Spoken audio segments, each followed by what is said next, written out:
Do you know the difference between validation, verification, qualification, testing, and calibration?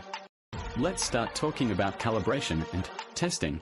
ISO Guide 2 defines calibration as the set of operations which establish, under specified conditions, the relationship between values indicated by a measuring instrument or measuring system and the corresponding known values of the measurand.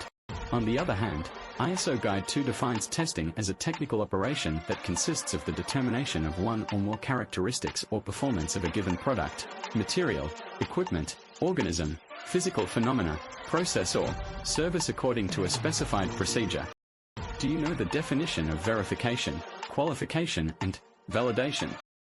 ISO Guide 2 defines verification as confirmation by examination and provision of evidence that specified requirements have been met. Moreover, performance verification of analytical instrumentation is the process of comparing the test results with the specification. It includes testing and requires the availability of clear specifications and acceptance criteria.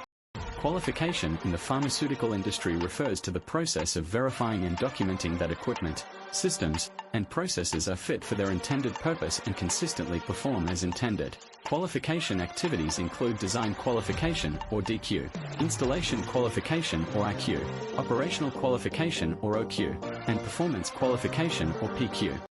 The GMP guides of the EU, the WHO, and the PICS have the following definition for validation: action of proving, in accordance with the principles of good manufacturing practice, that any procedure, process, equipment, material, activity or system actually leads to the expected results.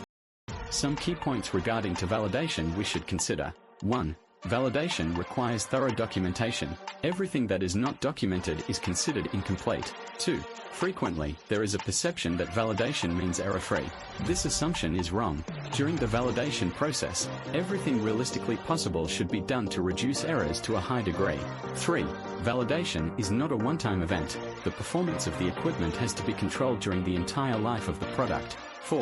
Validation activities start with the definition of specifications. The performance of the equipment is then verified against these specifications. Acceptance criteria must be defined prior to testing.